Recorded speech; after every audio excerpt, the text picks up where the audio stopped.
নমো ভগবতে বাসুদেবায়।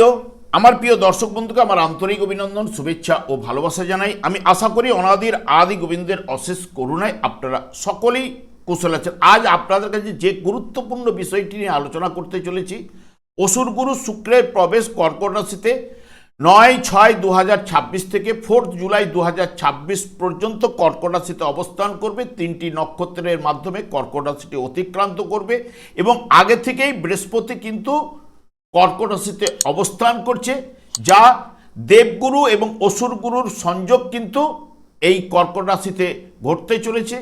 তাই মেষ রাশি বা মেষ লগ্নের জাতক জাতিকারা আপনারা কেমন ফল পেতে চলেছেন তা আমি আচার্য কমল শাস্ত্রী আপনাদের কাছে এই ভিডিওতে বিস্তারিতভাবে আলোচনা করব। ধৈর্য সহকারে আপনারা ভিডিওটি দেখবেন। শুক্র এমনিতে প্রেম, প্রীতি, স্নেহ, ভালোবাসা, বিলাসিতা, অর্থ, সৌন্দর্য, বিবাহ, ইহলোকের যাবতীয় সুখ, ইন্দ্রিয় সুখের প্রতি তীব্র আগ্রহ ইত্যাদি ইত্যাদি নির্দেশ করে।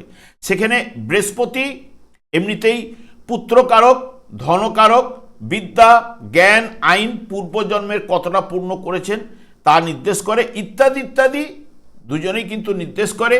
এবং বৃহস্পতি ও শুক্র নৈসর্গিক শুভকারক গ্রহ এবং বৃহস্পতির কর্কট রাশিতে এটি তুঙ্গস্থ ক্ষেত্র, আনন্দের জায়গায়। এখানে শুক্র যখন 9 জুন 2026 থেকে 11 জুন 2026 পুনর্বসু নক্ষত্রে অর্থাৎ বৃহস্পতির নক্ষত্রে অবস্থান করবে, যা কর্কট রাশিটি হচ্ছে জলরাশি এবং চর রাশি। শুক্রের অবস্থান যা মায়ের প্রতি একটা টান থাকবে, বিদ্যা শিক্ষায় মন কিন্তু থাকবে, প্রেম, প্রীতি, ভালোবাসা থাকবে, উদার মানসিকতা এবং জনসাধারণের সাথে সম্পর্ক ভালো থাকবে, স্ত্রীর সম্মান রক্ষা করবে এবং সরকার ও সমাজ থেকে সম্মান লাভ পাওয়ার সম্ভাবনাও কিন্তু প্রদান করতে পারে। ঠিক 12 জুন থেকে 22 জুন পর্যন্ত পুষ্যা নক্ষত্রে অর্থাৎ শনির নক্ষত্রে শুক্র অবস্থান করবে। শনির সঙ্গে শুক্রের শুভ সম্পর্ক, সাহিত্যের প্রতি অনুরাগ থাকবে এবং চাকুরিজীবী হওয়ার সম্ভাবনা এবং বাড়ির নিকটে চাকুরি বা ব্যবসার সূচনা কিন্তু করবে। মাসি ও পিসির সঙ্গে সম্পর্ক ভালো থাকবে। কল্পনাপ্রবণ মন হলেও সেটা হবে বাস্তবমুখী। ঠিক 23 জুন থেকে 4 জুলাই পর্যন্ত অশ্লেষা নক্ষত্রে অর্থাৎ বুধের নক্ষত্রে অবস্থান করবে। শুক্রের সঙ্গে বুধের সম্পর্ক কিন্তু ভালো, যেটি বিজ্ঞানের দিকে লক্ষ্য থাকলেও মূলত সাহিত্য বিষয়ে আকর্ষণ কিন্তু থাকবে। যারা বিশেষ করে হোটেল ম্যানেজমেন্ট জাতীয় কর্মে সঙ্গে যুক্ত তাদের উন্নতি কিন্তু ঘটবে। মহিলাদের প্রতি আকর্ষণ থাকবে, বুদ্ধির দিকটাও কিন্তু ভালো হবে এবং মায়ের প্রতি টান ও মার্জিতভাবে আয় কিন্তু করবে। বর্তমানে দেখুন মেষ রাশি বা মেষ লগ্নের জাতক জাতিকাদের ঠিক চতুর্থভাবে শুক্র এবং বৃহস্পতি কর্কট রাশিতে অবস্থান করবে, যেটি শুক্র আপনাদের ক্ষেত্রে চতুর্থভাবে অবস্থান করলো অর্থপতি এবং সপ্তম ভাবের অধিপতি গ্রহ এবং শুক্রের দৃষ্টি পড়বে কর্মভাবের উপরে এবং বৃহস্পতিও আপনাদের চতুর্থভাবে তুঙ্গস্থ অবস্থায় অবস্থান করবে এবং যা আপনাদের ক্ষেত্রে নবম এবং দ্বাদশ ভাবের অধিপতি গ্রহ। আপনাদের ঠিক অষ্টম ভাবে বৃহস্পতির দৃষ্টি থাকবে এবং কর্মভাবে দৃষ্টি থাকবে, দ্বাদশ ভাবে দৃষ্টি থাকবে এবং চতুর্থ ভাব থেকে সাধারণত এই জ্যোতিষশাস্ত্রে বিদ্যা, মাতা, সুখ, গৃহ, মাতৃসুখ, যানবাহন, জায়গা সম্পত্তি এবং জীবনের শেষ অবস্থা ইত্যাদি ইত্যাদি এই চতুর্থ ভাব থেকে বিচার্য। মেষ রাশি সাপেক্ষে এটি চতুর্থ ভাবে অর্থাৎ বৃহস্পতি হচ্ছে দেবগুরু, শুক্র হচ্ছে অসুর গুরু, দুজনই নৈসর্গিক শুভকারক গ্রহের অবস্থান, যা এটি শক্তিশালী যোগ কিন্তু সৃষ্টি হবে। চতুর্থভাবে এই দুই শুভ গ্রহের উপস্থিতিতে পরিবারে, এটা যেহেতু পরিবারের জায়গা, সংসারের জায়গায়, যে গৃহ মানে সংসার, পরিবারে বা সংসারে দীর্ঘদিনের কলহ বা অশান্তি আপনাদের কিন্তু দূর হবেই এবং পিতা ও মাতার সঙ্গে সুসম্পর্ক আপনার কিন্তু তৈরি হবে এবং এতদিন ধরে চলা মানসিক অশান্তি ও ক্লান্তি কেটে যাবে এবং আপনি এক অদ্ভুত মানসিকতা অনুভব কিন্তু আপনিও করবেন। এবং যদি আপনি নতুন বাড়ি, ফ্ল্যাট জমি কেনার পরিকল্পনাও করেন, তবে এই সময়টি চূড়ান্ত সাফল্য আপনারা কিন্তু পেতে পারেন। এবং নতুন বিলাসবহুল যানবাহন গাড়ি কেনার যোগও কিন্তু প্রবল রয়েছে। পৈতৃক সম্পত্তি বা কোনো আইনি জমিজমা সংক্রান্ত বিবাদ থাকলে তার রায় আপনার পক্ষে আসার সম্ভাবনা, এবং পৈতৃক সম্পত্তি নিয়ে কোনো ঝঞ্ঝট ঝামেলা থাকলেও তার বিবাদও যদি থেকে থাকে তাও কিন্তু কেটে যাবে। কর্মক্ষেত্রে আপনার মান সম্মান পদমর্যাদা বৃদ্ধি পাবে। আপনার কাজের জন্য উচ্চ পদস্থ কর্তাদের কাছ থেকে আপনি কিন্তু প্রশংসা পাবেনই।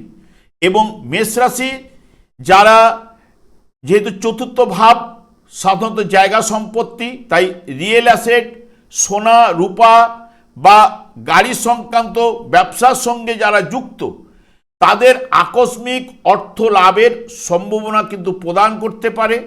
দীর্ঘদিনের যদি কোনো ক্রনিক রোগ বা শারীরিক সমস্যা থেকে থাকে মুক্তি পেতে পারেন।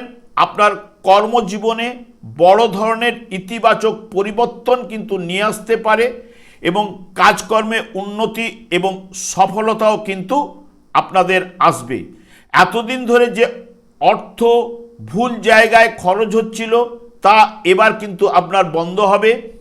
শুক্র এবং বৃহস্পতির এই যোগ অত্যন্ত শুভ হলে অতিরিক্ত আপনার আত্মবিশ্বাস বা আবেগের বশে বড় কোনো সিদ্ধান্ত থেকে আপনার বিরত থাকতে হবে, নাহলে আপনাকে বারবার চিন্তা ভাবনা করে তবেই কিন্তু আপনার এগুনা উচিত হবে। বিদ্যা চর্চার ক্ষেত্রে অগ্রগতি এবং সম্পত্তি ক্রয় এবং বিক্রয়ে আপনার সার্থকতা রয়েছে। সামাজিক ক্ষেত্রে মর্যাদা বৃদ্ধি ঘটবে, কোনো মূল্যবান দ্রব্য আপনি লাভ করতে পারেন বা যানবাহন লাভের সম্ভাবনাও কিন্তু এই জায়গায় নিয়ে আসতে পারে। নিকট আত্মীয়ের সাহায্য আপনি পেতে পারেন। আইন সংক্রান্ত বিরোধের অবসান কিন্তু ঘটবে। মূল্যবান বিলাসবহুল দ্রব্য লাভ এবং অভিপ্রেত কাজকর্মে সফলতা, যেহেতু বৃহস্পতি নবম ভাবেরও নির্দেশক, ভাগ্য উন্নতি তথা অনুকূল যোগাযোগ কিন্তু বৃদ্ধি পাবে। বুদ্ধিজীবীদের ক্ষেত্রে সম্মান লাভ এবং হিতকর কাজকর্মে আপনার ব্যয়যোগ, ধর্মীয় বা আধ্যাত্মিক চেতনার বিকাশ ঘটবে এবং প্রতিযোগিতায় আপনি সাফল্য লাভ কিন্তু ঘটবে। যারা শিল্প সাহিত্য চর্চায় প্রেরণা লাভ ঘটবে। চাকুরিতে সম্মান উন্নতি সম্মান লাভ, দৈনন্দিন জীবনে শুভত্ব আয় বৃদ্ধি এবং সুখকর ভ্রমণও কিন্তু ঘটতে পারে, বা মাতার সঙ্গে আপনার স্নেহ ভালোবাসা সুসম্পর্ক তৈরি হবে। মাতার থেকে সাহায্যও কিন্তু আপনারা পেতে পারেন।